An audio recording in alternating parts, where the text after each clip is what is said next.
Okay, colleagues, we're now going to start with our Oxford session. So that is the next part of our program. And I must say, Oxford University Press have been part and parcel of SAIMS for so many years. And those people are familiar faces for us at SAIMS. So thank you so much for the team for joining us this morning and supporting this conference. And colleague, it's then really my privilege to introduce to you Hannerie Pieterse. She's the Managing Director of Oxford University Press Business in Africa. And we are really excited to have you with us today. And she will then also introduce the rest of the team and then manage the next hour with Oxford University Press. Welcome, Hannerie, and thank you for being with us this morning. I hand over to you. Thank you, Almarie. I will be short because I know that no one has come to the conference to hear about Oxford, and Gordon has just reminded us that the average attention span of an adult is 8 seconds. I'll be quick, but I appreciate the opportunity to participate in this first session this morning of what I believe will be an exciting and engaging conference. I believe SAIMS is celebrating 33 years of excellence in management, according to your foreword, and in management research this year, and therefore I would like to congratulate the Institute for your significant contribution in making information and research available to interested stakeholders in Southern Africa and abroad for the past 33 years. As Oxford, we share this objective. Just last week, we launched our new refreshed brand, which is a visual identity that signals our commitment to advancement of knowledge and learning in South Africa and also the rest of Africa. We believe in empowering students for academic success and publish a wide range of higher education products in all disciplines, in both print and digital format. As many of you may know, management sciences is also one of our key focus areas. In addition to our publications, we support students with bursaries for postgraduate studies through our shareholding partner, the Mandela Rhodes Foundation. We are extremely proud of this partnership and has been a very strong partnership for the past 13 years. While we are part of the global Oxford family with its origins in the UK, we have been in South Africa for 106 years, and we believe we have a role to play in making a difference on the Africa continent. We do not shy away from the context of our history. We acknowledge it and embrace the challenge of decolonization and the urgent need for the Africanization of curricula. We address this in earnest throughout the publishing process. Instrumental to this is our author base, which includes leading Southern Africa experts, many of whom are attending this conference and we will shortly introduce to you. I'm proud to say that our titles published over the past 5 years can testify to the strides we have made in this regard. We believe that collaborative communities lead to successful communities. Therefore, we value our collaboration with SAIMS, and we are proud to contribute to SAIMS of 2021. I wish you all a fruitful, engaging 2 days and all the best for the work that you need to deliver throughout the rest of the academic year during these challenging times of COVID. I will now hand over to Janine Ludolf, our lead publisher for higher education, who will introduce some of our authors. Thank you. Thanks, Hannerie. Morning, everyone. Morning, Almarie, the SAIMS board. Thank you very much for letting Oxford present to you the delegates this morning. I feel really privileged to introduce our guest speaker. Many of you will know her. Nicole Dodd is an extraordinary associate professor in the School of Human Resource Development at Stellenbosch University. She's lectured at many South African institutions, including Nelson Mandela, the University of Fort Hare, and the University of Zululand. She currently works in private practice in Ontario, and serendipitously, I first met Nicole at SAIMS at PE, and we've collaborated together on several textbooks subsequently, including Human Resource Management, Organizational Behavior, Introduction to Business Functions, and our last collaboration is Contemporary Issues in Human Resources Management. This is currently at the printers, and we're really excited to launch this book. I'm really pleased to introduce her this morning, and I'm very grateful for her to agreeing to have this critical discussion with her, not least of all because it's 4 a.m. in Canada where she is. So Nicole, over to you. Thank you very much.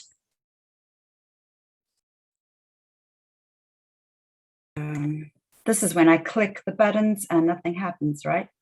I wonder if you can hear me right you now. And we can see you. Fantastic. Yes. Okay. I'm going to share my screen. She says, manifesting it, hoping that it happens. Here we go. This format is dreadful, guys. I'm not sure how you're managing to continue teaching like this, because it feels like you're throwing information down a bit of a black hole, hey? It's weird because often these things would induce massive social anxiety, but I would really love to be looking out at a sea of human faces right now. Can everyone still hear me? I guess there's no real way of knowing, yes. Right? Okay, good. Can hear you and can see your screen. Okay, fantastic. All right, so I'm going to make myself a little bit unpopular and then hopefully redeem myself by the end of this presentation. Brace yourself, it is about to get messy, and it is 3 a.m. or just after 3 a.m. here. So if I sound incoherent, can we blame it on that, please? My background included a huge dose of human resources management and organizational psychology. And then serendipitously, I started moving into development studies and political economy. And I've got experience across historically disadvantaged and advantaged institutions in South Africa, plus expat experience and training across UK and Canada. Now, because of that, I've looked at humans all the way from individuals to groups, to organizations, to bigger systems, and then the global political economy. And I'm going to draw on all of that this morning. And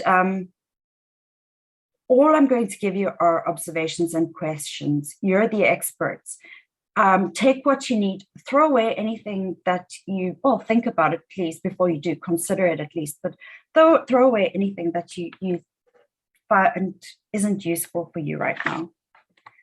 Now, we were privileged enough to have some input into marketing just now and into the human attention span. Now, one of the weirdest things is I saw a billboard in the 1990s in Gauteng, and it said, our world is changing, our world is charging, but the planet creaks. No more same can do.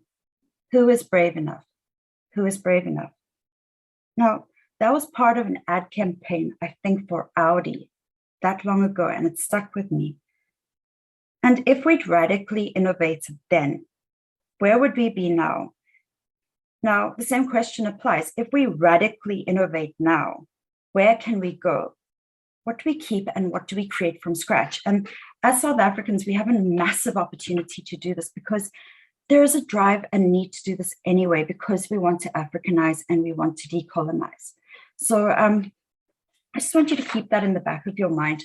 The other part of that is that with climate change, this is imperative now. We have to change. We have to radically innovate. So the themes I want you to think about today. Firstly, we have to stop seeing technology as a threat. It's here. We have to work out how to use it to bridge the gaps we have in South Africa. Second, South Africa is actually uniquely positioned both economically and geographically. So it's time to look back to Africa and to our specific region for opportunities to survive and to thrive. Our historical economy was based on this in many ways, and then we had policy missteps during apartheid, and we started losing sight of that, but our region is important to us and Africa as a whole. Next, climate is the next issue. It's coming. Can we get ahead of the curve somehow and become industry leaders? We have faced many resource constraints that other countries are about to face in terms of things like water and sustainable energy. So maybe we can start harnessing some of our experience and selling it to the rest of the world.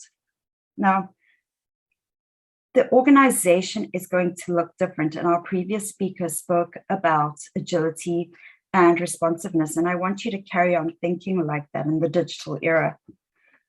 I've got to add something here. Scale does matter. So some of what I'm talking about is better suited to larger organizations, but some of it can be brought in at the entrepreneurial level. So while you're incubating organizations, you can start thinking about these things as part of what will drive the organization's identity and strategic thrust.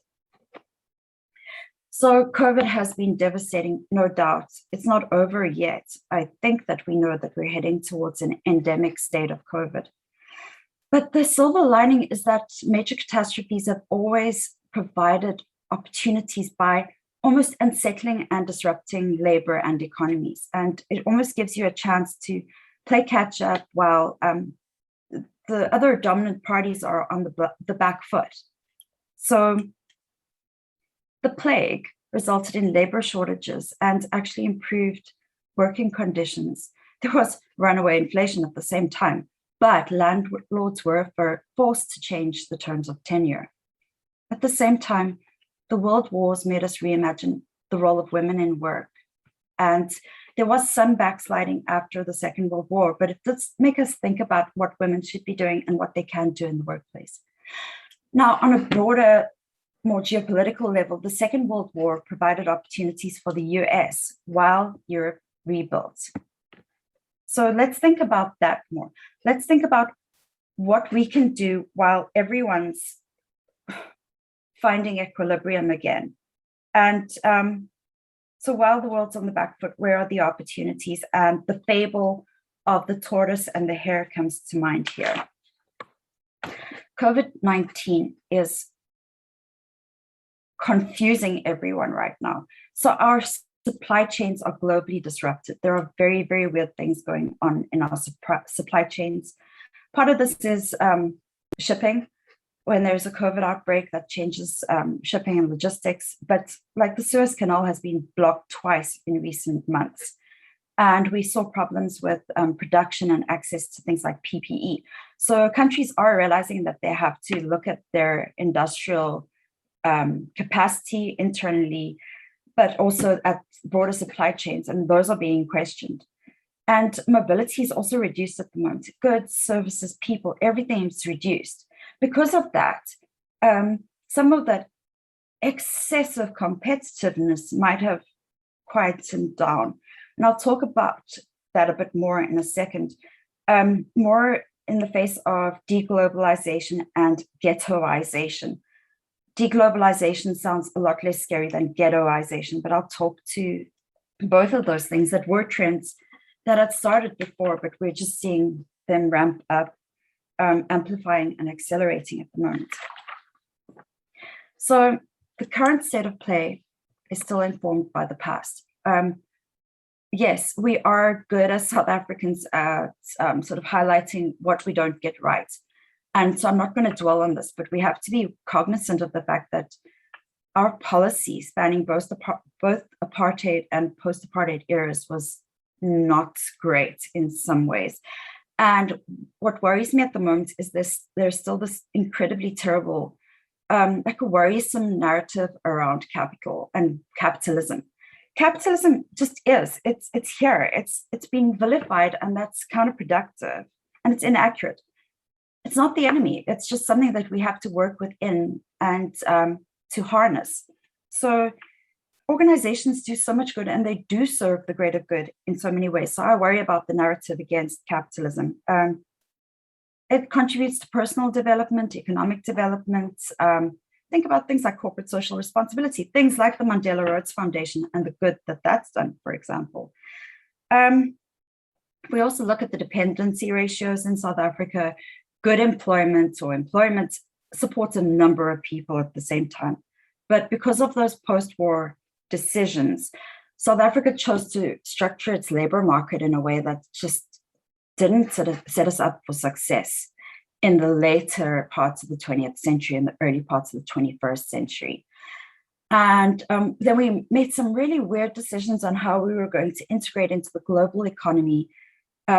We started off, I think, on quite a good note in terms of trying to become leaders in our region and act as intermediaries there. And then we got subsumed into BRICS and played second fiddle within BRICS. And that was not a good idea.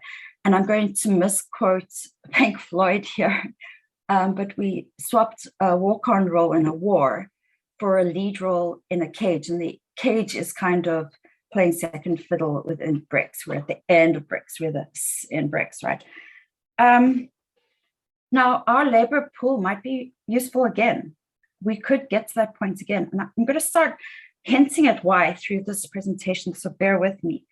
But we're going to need to apply very careful problem solving along the way.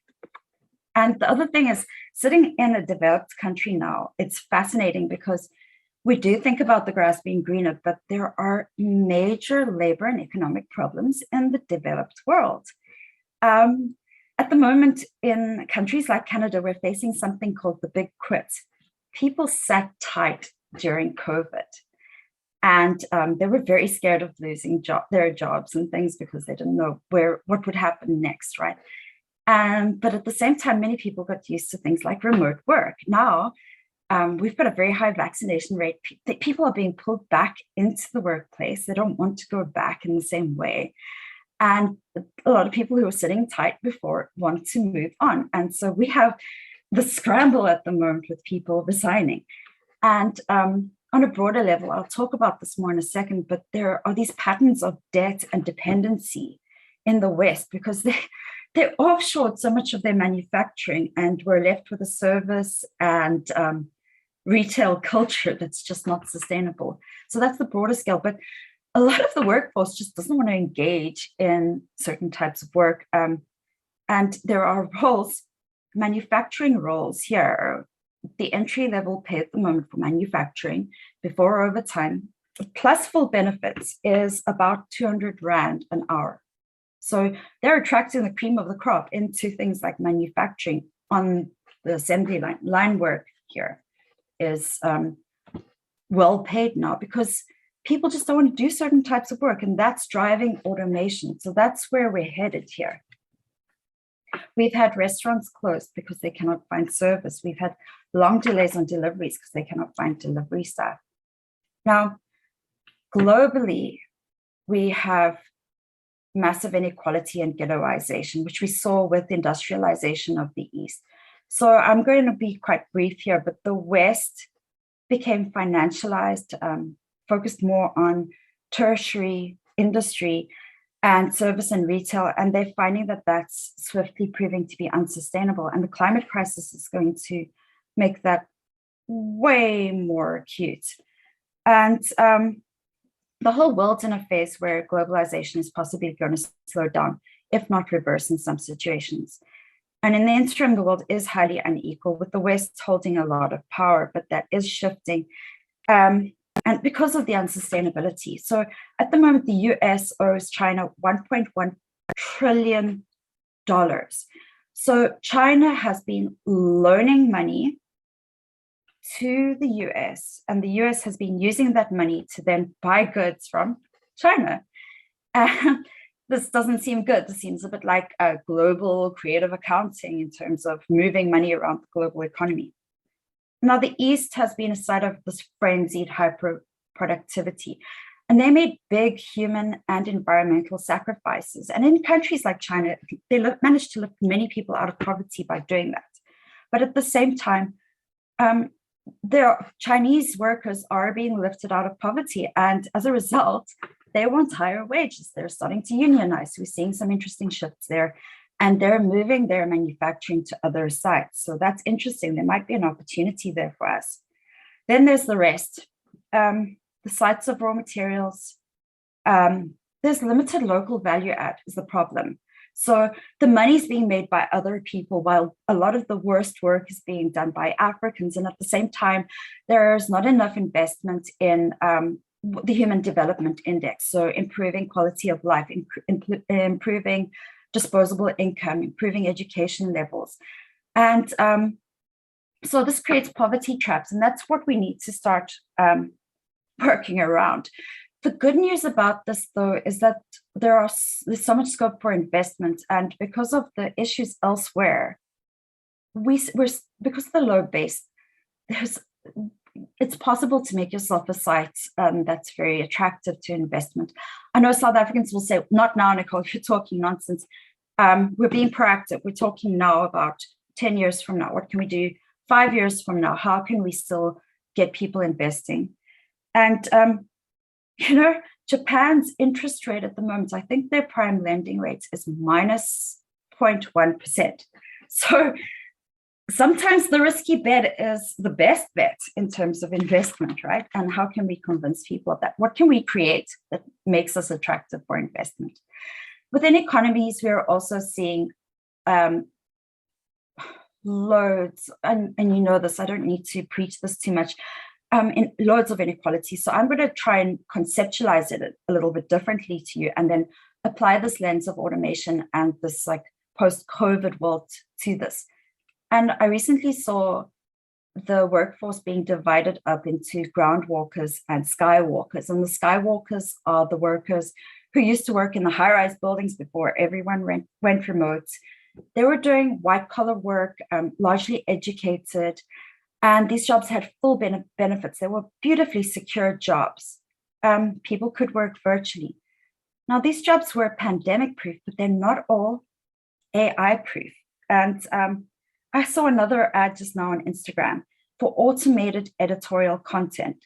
So you can now write blog posts and other posts using search engine optimization and basically bots to help with the writing. Now, that's terrifying as a writer. But we're also seeing things like chatbots and other ways that AI and technology is being used, algorithms are being used to replace skilled workers. Then we've got the ground walkers. Now, sometimes these guys they use the word semi-skilled or unskilled labor. I don't believe that there's anything like that, because I bet you that there are jobs that you perceive to be like that, but if you tried to do them, you'd find them incredibly difficult. But the argument was that they were less educated and the ground walkers had obsolete skills, and they got sucked into Mac jobs and the gig economy and experienced underemployment. In South Africa, we saw things like casualization. They didn't have full benefits. There was limited job security. And in the COVID era, they're still doing life-threatening frontline work and not being fully recognized for this.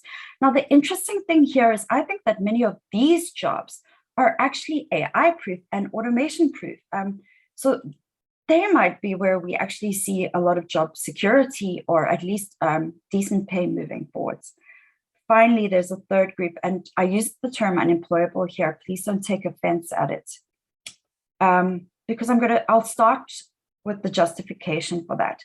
As far as I know, full employment in an economy is about 6% unemployment. Not everyone is always fully employable in an economy. Here, it's because of things like mental health issues and substance use issues. But elsewhere, it's also because in South Africa, for example, if people don't get a certain level of education or experience by a certain age, the barriers pile up and it's hard for them to enter the workforce. So what do? South Africa's got a young population. We've got a really good untapped labor pool if the right model is found. And with all of the talk of automation and algorithms and bots and everything else, you still need really smart, creative end users. And South Africans are amazing at this.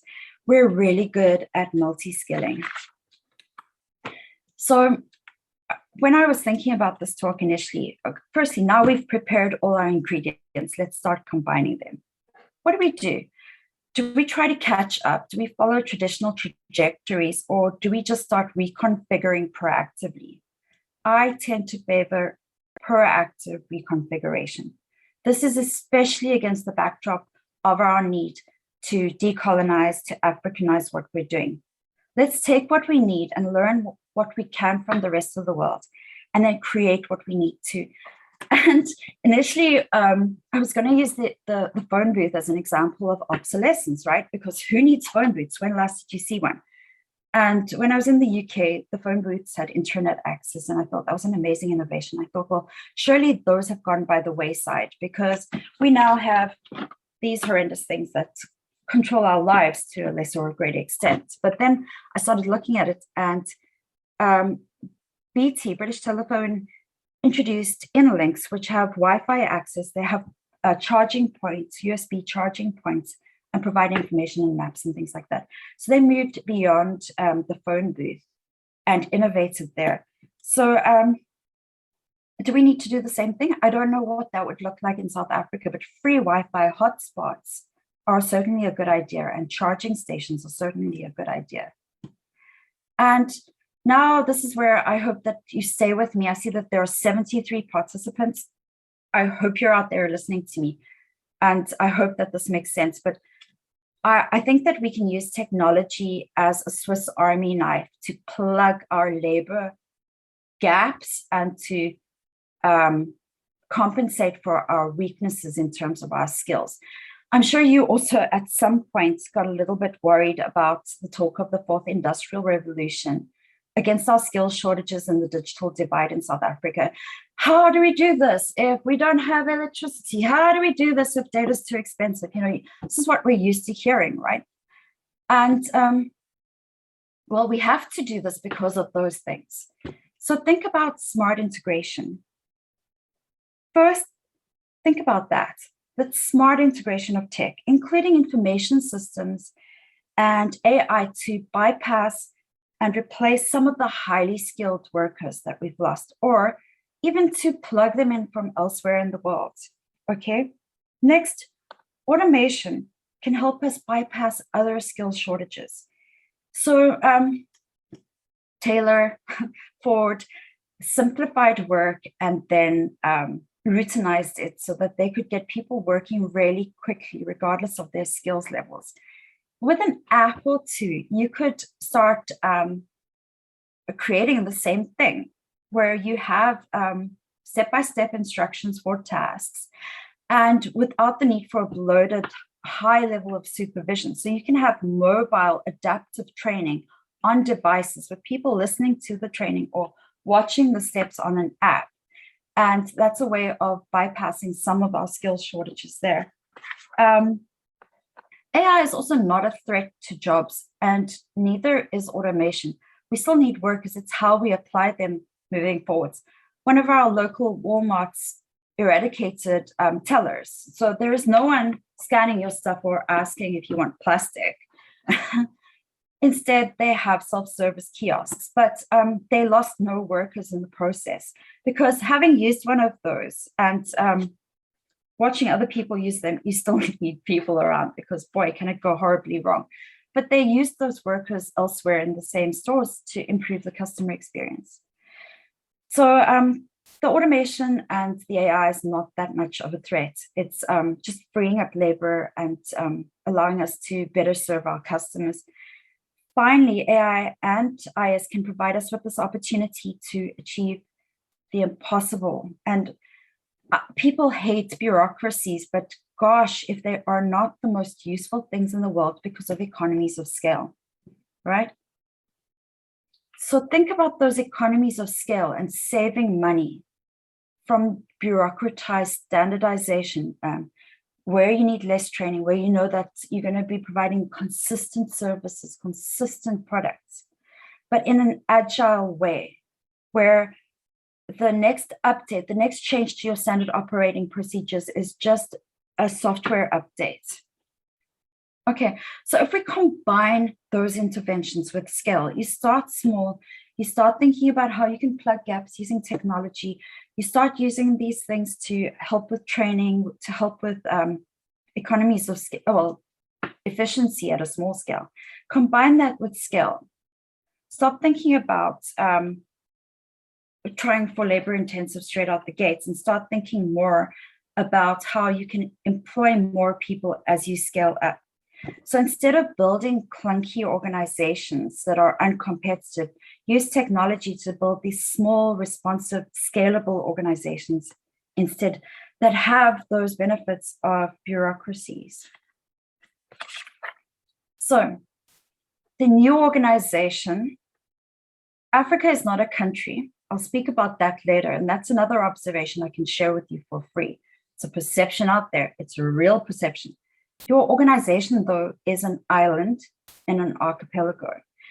And I don't want to sound cynical here, but you have to start thinking about how you can make other organizations, there's a business there too, more self-sufficient, and then how you can create small, agile, partially virtual organizations with scale that do not rely on infrastructure, on physical infrastructure or anything else that is provided by third parties, unless there are other companies that you are in partnership with. So start thinking again about the boundaryless organization and strategic partnerships. Maybe it's a bunch of companies sharing infrastructure for solar power or for water or for whatever services you need. If you do this, if you start thinking in a compound mentality, your business is also portable. So you can start thinking about moving into the region. You can take your business and you can move it into Mozambique with all its instability or into other areas because you know how to provide everything yourself. Going back to that idea of the boundaryless organization and thinking in terms of partnerships, in terms of sharing infrastructure, and then not throwing out the ideas of the bureaucracy, but replacing the slow elements that we hated about bureaucracies, that paper-based rubber stamp approach with technology, with systems. Someone used this as an insult for towards Apple, but I think it's actually possibly something that we could use in local governments and national governments in South Africa. And that's this idea of an automated virtual bureaucracy. So using cloud-based computing, open source software, or partnerships with other organizations, getting them to donate elements that you need of that, but creating efficiency and cost minimization through using tech. And I might be sounding like I'm advocating for replacing people with technology. In a sense, I am, but then remember that we can talk about scale, then grow the business instead. And the greater good is still served. So if you're still contributing taxes, if you're still engaged heavily in corporate social responsibility, if you're providing skills-based pay and opportunities for growth and development, and if you're in business, you're reducing capital outflow. And those things aren't possible if you're out of business. So the greater good is served. So you could actually argue that it's ethical to go that route. Now, Africa is a country. Do you know, we do not have medical records in Africa. Straight out the mouth of someone with a PhD here. We don't have medical records in Africa. We have an entirely different set of diseases and illnesses in Africa, which the West is apparently unable to understand. And this is a golden opportunity for us, especially during this era of COVID where mobility is restricted. We can go back to being a gateway for Africa, to Africa. And part of this is refreshing or rethinking what local talent is. Maybe pulling in and partnering with the great African universities out there. I think of Makerere University, American University in Cairo, refreshing our local talent by sending people out into the world and then bringing them back, maybe on expat assignments or exchanges, or even sending them abroad to study. I saw a great incubator program between an American university and a South African university in terms of entrepreneurship. And while people still don't fully understand and are a little bit scared of Africa, maybe it's time to go back to being a gateway to Africa and returning to the region. Now, I also think about the homecoming revolution that became unpopular, and there are ways of bringing South Africans back, especially because of COVID. I've experienced loss. Our families experienced loss because of COVID, haven't been able to see family members. And there are other families like that would go back in a heartbeat if they had the right opportunities, because this has made life hard. The other question is, can you not recruit internationally and hire virtually? So if someone's on a South African passport, if they're South African citizens, do they have to be physically based in South Africa? I'm not sure about the tax implications, but you might be able to justify using them bringing some of those skills back, even if you cannot physically bring the people back. So just to summarize there, send people out, bring them back, bring in South African talents, exchange with African universities and learn from them. There are some wonderful success stories out there. And then think about returning to the region, being the gateway to the region. While Africa is this unknown, scary prospect, while we're on the red list for the UK and people don't want to travel that much. And also, what services can we provide to Africa? Can we export our luxury goods and products to the rest of Africa and start tapping into their middle classes? And the sad fact is, can we import from Africa to South Africa? Are there food supplies and other things that we should be sourcing on the continent, or more aggressively sourcing? The last point here, I think, is potentially the most important. The green economy, the rare minerals and the rare elements that are needed for the green economy. How about becoming an intermediary or a broker and sourcing things like that now proactively before it becomes a greater issue, before we all go electric with our cars, before batteries and solar power and everything else become more important? Can we start becoming like the wholesaler, the trade partner for the rest of the world? Ignore the broader policy and ignore national directives about BRICS and trying to do kowtow to BRICS. Try and establish those direct trade partnerships at an organizational level wherever possible, and start thinking about what you can source in Africa that might not be available in the rest of the world. Because my word, we've had smoke advisories here because of massive wildfires. I know South African firefighters have been sent here. California is experiencing a major drought. Things are not looking great in some areas. So there are opportunities there for business and for organizations. So in summary, the climate crisis is coming. It is our next war. I've already seen the narrative start shifting towards that. So we're going to see these big policy changes that are sort of greenwashed as the ethical or right thing to do, but it's also because of the trade imbalances between the West and the East, and it's because of debt and all sorts of other things. But this is going to become a talking point, and the West is going to start using that as a way of guiding the economy, the global economy. So that global pressure is coming. Aren't there opportunities for us there? Technology can help overcome the skills crisis. AI is not the enemy. Information systems, automation, none of those things are the enemy. What they're going to do is help us plug gaps, improve our teaching, and improve our scalability, so our ability to hire more people and use them efficiently. And tapping into that idea of the automated virtual bureaucracy, so tapping into ways of better utilizing people sooner out the gates without as much training. So my understanding of a good business model now is a small, self-sufficient, scalable, agile, tech-driven organization that then partners with other organizations and is looking to the continent and looking abroad and looking at how it can serve as a conduit between those two, if not entering African markets. Now, do not throw the textbook out. The textbook is useful. But let's think about that developmental trajectory and just accept that no one knows fully what is going to happen next now. And in that moment, copying other countries or following perhaps misguided national level policy is not going to help us. The innovation is needed at a very organic individual level. And South Africans are absolutely amazing at this. Recently, I worked with a client who took the wet out of wet wipes, and he realized that his company could sell the components of wet wipes, so the container and the wipe itself, and then allow companies to add their own disinfectants, cleaning products based on their needs in their industry.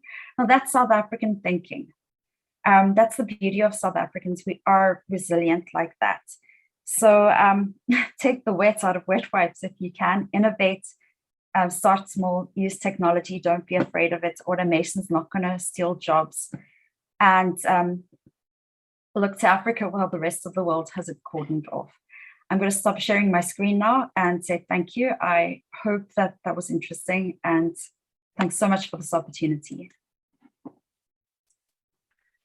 Thanks so much, Nicole. Yeah, I really appreciate you chatting to us. You've certainly given us some quite contentious issues to ponder, which I knew you would. I wonder if there's anyone who would like to ask any questions.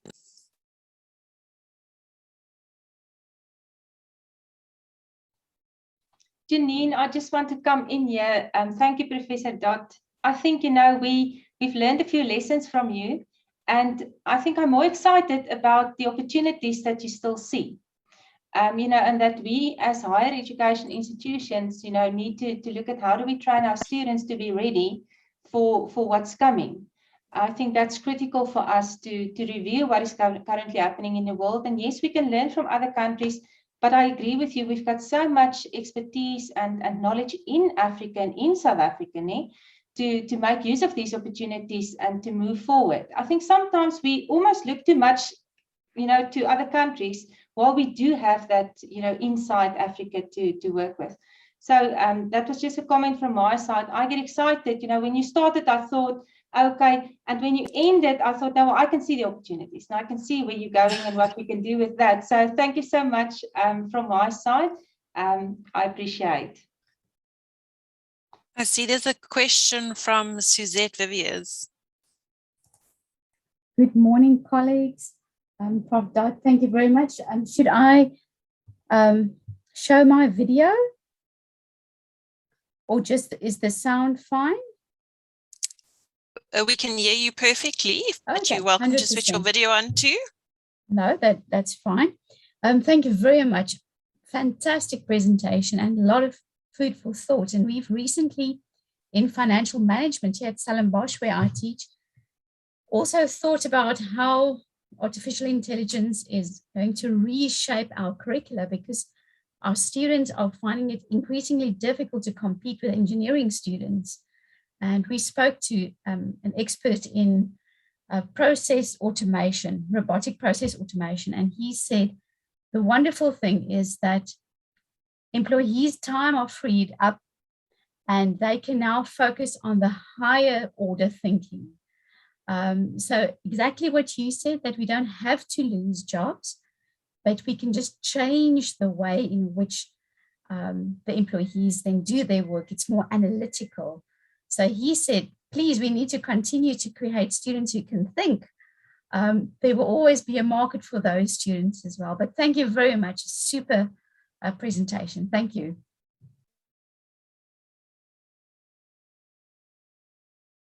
Thanks, Suzette. Any other comments or questions? Eiffel Yun. Hi, yes. Thank you for your presentation. It was really interesting. I do have a few questions, but I'll only start off with one. Would you say that we need to gear towards a pro-political globalization for the continuation of democratic principles towards a more equal and fair global community, while also reacting very, very nationalist to ensure built-in resilience through programs like Proudly South African, in order to, for example, be the primary producers and consumers of our own goods and services. And then in turn, we can ensure that more specialized offerings could be exported and marketed to regions within Africa with similar market and economic structures. And then, you know, by the end, scale up those least developed countries to also share in these benefits and opportunities. So you've tapped on something there, and I remember sitting over a beer with quite a prominent political economist in South Africa, and I won't mention the beer brand or the economist, but he spoke, I said, why are we not boycotting countries with labor rights violations? And he said, well, have you asked them if they want to be boycotted? Have you asked the workers there if they want to be boycotted? But I absolutely believe that it's time, and I didn't mention it, I had it in my slide notes, but people are finally speaking out about the Uyghur genocide, calling it a genocide. And so we're seeing that move. So yes, if we're going to globalize, we should globalize with our values. And we're hypocritical, even Canada's hypocritical in terms of doing business with people that do things that we wouldn't tolerate on our home ground. And South Africa's got this beautiful constitution. So who do we do business with? Where's that line? There's an ethicist, I'm sure, in the audience who can weigh in there. So yeah, you're absolutely right. And you said so many good things, like the resilience issue. In Ontario, we found that we couldn't produce PPE, and then there was a trade standoff and we couldn't get masks from America. And suddenly our premier here said, you know, this is how, when did this happen? When did we lose the capacity to do this? Why were we so reliant on our neighbors? So resilience is part of this. So the climate argument in terms of the green economy and where we're going with that is also resilience.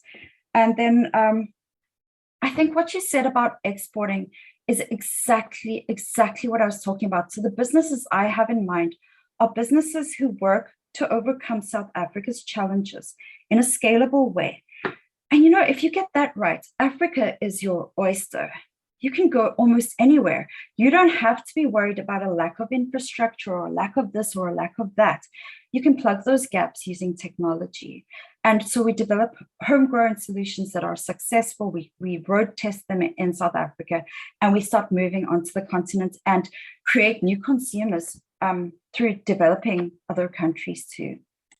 Oh, I hope I answered your question there, but really great comments, great question. Yes, no, you did. Thank you. I was also just wondering what your thoughts were on the African Continental Free Trade Agreement, which started in January of this year. And then just to add on with your green economy and perhaps, you know, the natural resources, should South Africa take on the Norwegian perspective of a sovereign wealth fund in order to actually, you know, gain all of the opportunities for the population of South Africa through the exports of our natural resources?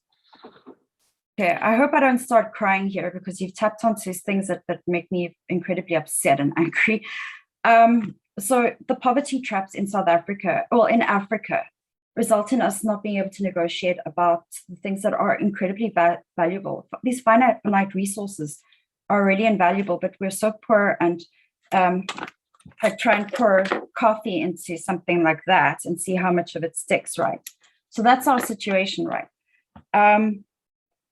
So I'm going to jump around a bit. The free trade agreement makes sense if it makes sense for everyone and no one is being bullied because of poverty and desperation.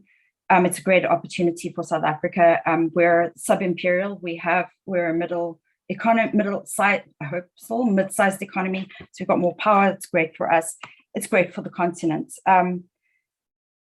Now, the Norwegian perspective is entirely where everything's going. As I see it now, there's this mad scramble in perhaps the tail end of capitalism to create a financialized economy, to invest, and then to plow that money back in.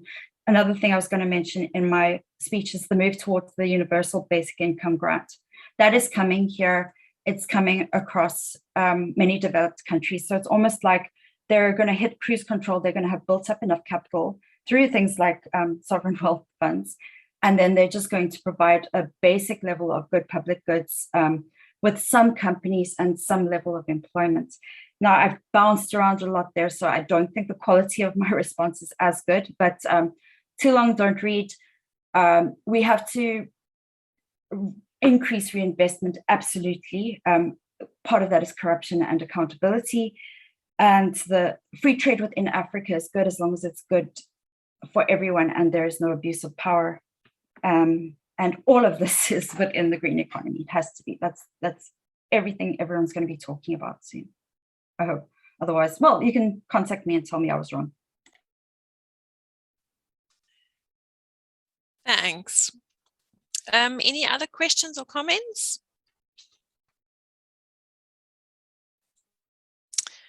Okay. Thanks very much, Nicole. That was really interesting, and you've given us some reflective points to consider and encouraged us to find those potential opportunities post-COVID. On behalf of Oxford University Press, I'd really like to thank you for joining the SAIMS opening session. I'd also like to mention again, clearly, it's been quite an engaging discussion. Nicoles recently edited a new edition of our textbook, Contemporary Issues in Human Resources Management. We're expecting it in the warehouse imminently. In your virtual goodie bag, you'll find more information on this title, as well as some other recent publications. There's also a voucher which offers you a discount on these titles. At 2:15 this afternoon, Glenn Heckmar from Oxford is going to join you to talk more about the competition and this promotion as well. I know you're all very keen to find out more about the info about the competition. So I'm just going to quickly share my slide over here. Here's some information about the competition for those of you who are eager. I've had some WhatsApps this morning. Go to our LinkedIn page and you'll see the post. Share the post to your contacts, and there's also the link to this post in the chat box at the moment. Do so before 12 tomorrow and we'll announce the winner. And yeah, if you've got any questions, just pop them in the chat box as well. Otherwise, finally, I'd like to take this opportunity to thank Elmarie and the SAIMS board and all of the delegates for joining us this morning and allowing us the opportunity to share some information with you. I hope everyone has a really exciting and stimulating conference, and good luck to all the presenters. I'm going to hand back to Elmarie now. Thank you so much, Janine. And it's good to see you, even though it's virtually. Yes, definitely. This is not our ideal situation, but at least we can be together. So, and from our side, for the whole team, Janine and Henry and Glenn, thank you so much for supporting SAIMS and being with us this morning. And thank you so much, Professor Dodd, for sharing your knowledge and your insights with SAIMS this morning. I think, you know, from both speakers, we've got so much to think about and just to almost digest and see, you know, what we do with that further on. But thank you for getting up at 4 o'clock in the morning to share with us, you know, your presentation. We really appreciate that. And we hope to meet you in person in future. Thank you. Thank you very much. Colleagues, then I think it's time for a body break. So I'll give you some time to get a coffee and do what you need to do. And then we will start again with the AGM at 10:30. So see you then at 10:30. Thank you.